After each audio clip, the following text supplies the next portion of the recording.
Thank you, Right Honourable Speaker.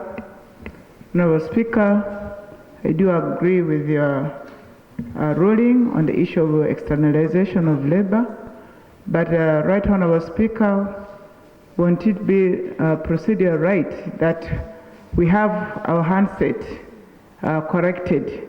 Because if we refer to these young men and women who go to look for a survival outside as children, then it's like we are saying we have even those who are below 18 who are being exported or who go for externalization of labor.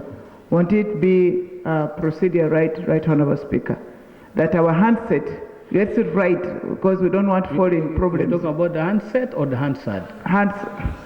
Handset, sir.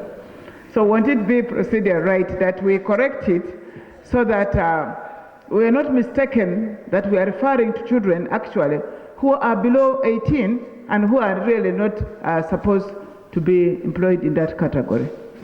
Okay. My father still calls me his child. So it's about context.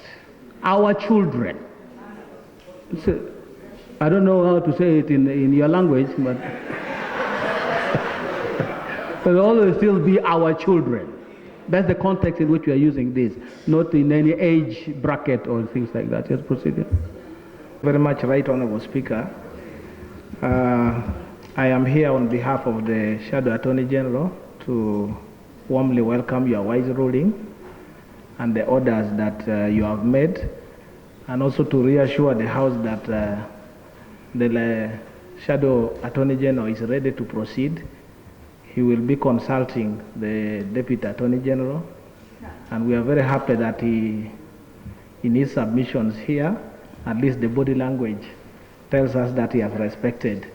And I want him to cooperate with us because it's good faith that these constitutional amendments have been proposed. So this is to thank you very much, and also to put the Deputy Attorney General on notice that we will be consulting your office over this matter. Thank you. So, please, let's go to business. Let's go to business. Let's go to business. And Committee on Gender, Chair, what timeline can you give this particular item, because it's quite urgent?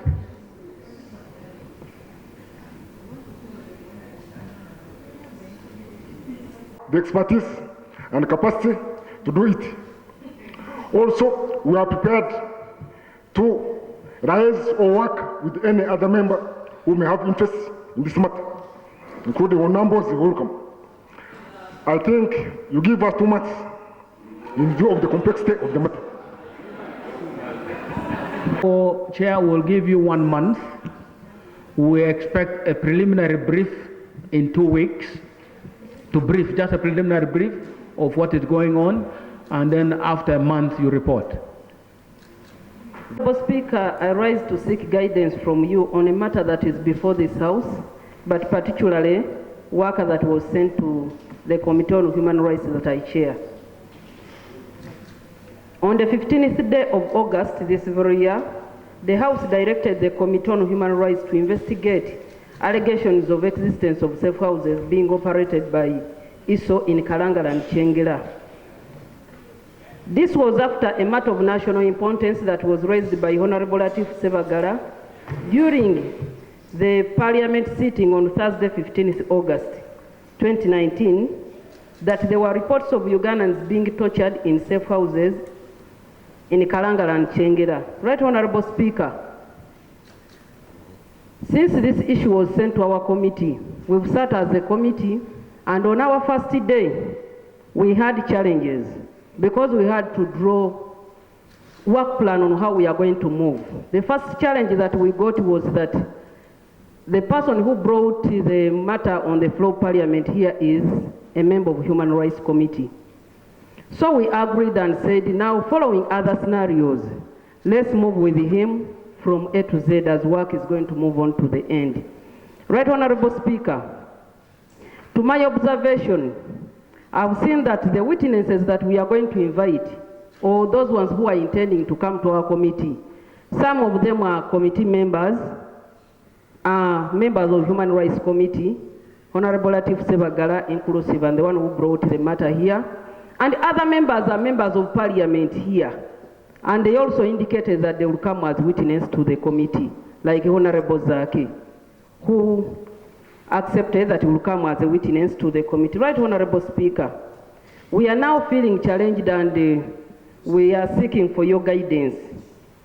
Because now if members are committee members and they are parliament members here, we are like, our hands are tied and we can't move to the last bit. We have fears, right, Honorable Speaker, that as we call witnesses, and you know the process we have to report back to this House, the witnesses are members of the committee, and some of them are members of parliament here.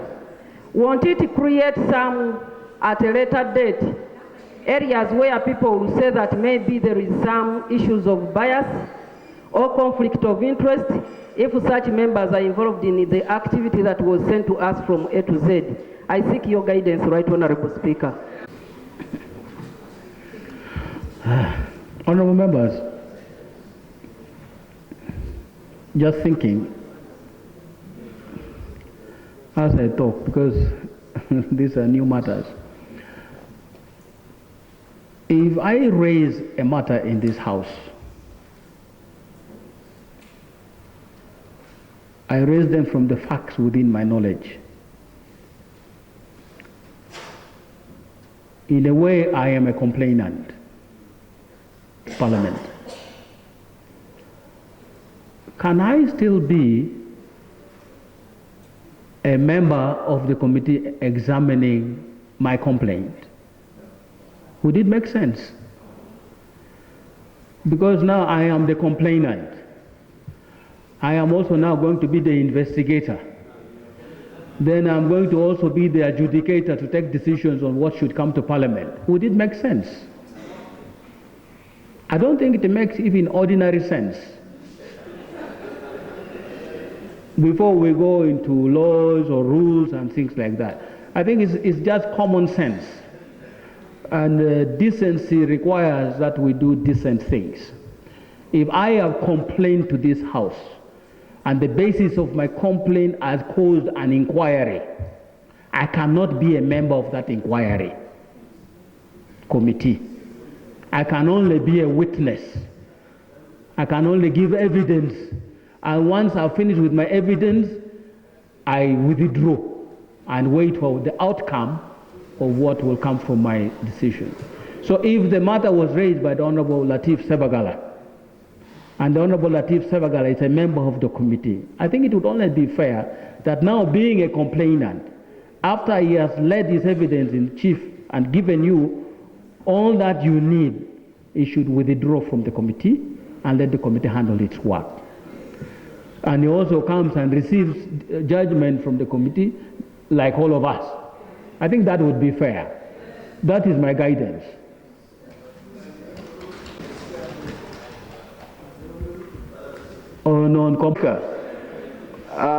Actually, I want to thank the chairperson of the committee. We've had that in several occasions. Even if I have an interest in a matter that is being handled in the committee, I withdraw. But the procedure matter I'm raising, I followed the committee yesterday. The speaker ruled here. He directed the committee to go and look at those safe houses. Go there physically. Is it procedure okay for a honorable member of parliament, who is a minister, to rule in the committee that they cannot be allowed to access those areas? The general in this committee and the Minister of Security, when the speaker ruled, as we are seated there, can the minister direct the committee that they cannot access those places? And members fear, because that's what the fear we are seeing in. But a member like a Honorable Latif. Honorable members, you have this house, you have the mandate of this house, you have been given an assignment to go and visit a place. Be stopped from there. Yeah, but right now you go there and be stopped from there. Yes, that's yes. Yeah, because the situation here is from the committee. Then the issue would arise. Then the issue would arise. Because right now there is nothing. There was a matter from Mitiana When you were ruling on the first issue to do with export of labor, I felt it was proper for you to guide us, because, Right Honorable Speaker, when this matter was raised as a matter of national importance by myself, the presiding speaker then ordered for the Minister of Gender and Labor to bring here a statement about the same. The statement was brought here when you were in chair, Right Honorable Speaker. It was then that Honorable Segona raised a motion about the need to set up a select committee. He did not raise a motion, he raised a procedural matter. I'm guided, much obliged. Right Honorable Speaker, the issue was whether that matter would be handled in a select committee or the report would be debated here by the whole House. Now that, Right Honorable Speaker, you have ruled that we shall not be setting up a select committee, isn't it procedural okay for you to allow debate on the report as it was presented by the Minister? And two, Right Honorable Speaker, the other procedural matter I want to raise is about the remedy the Speaker has provided for the victims of UWERA, which is not a statutory body, Right Honorable Speaker, but an association. And the laws governing associations is that you associate when you want. It's not mandatory. You can't push anybody into an association. And we haven't put up any statutory organization in that direction. Isn't it an act of running away from our responsibility if we refer children of Uganda in foreign land who have cried out to Parliament for help to an association which is not a statutory body, Right Honorable Speaker?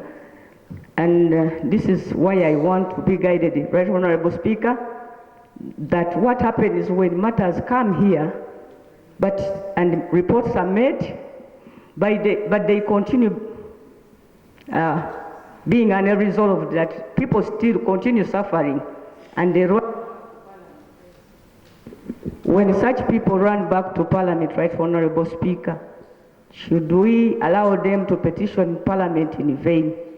I wish to be guided, Right Honorable Speaker, about those three issues, and maybe, if it pleases you, to guide me on how somebody can make an appeal against the ruling of the Speaker. Thank you.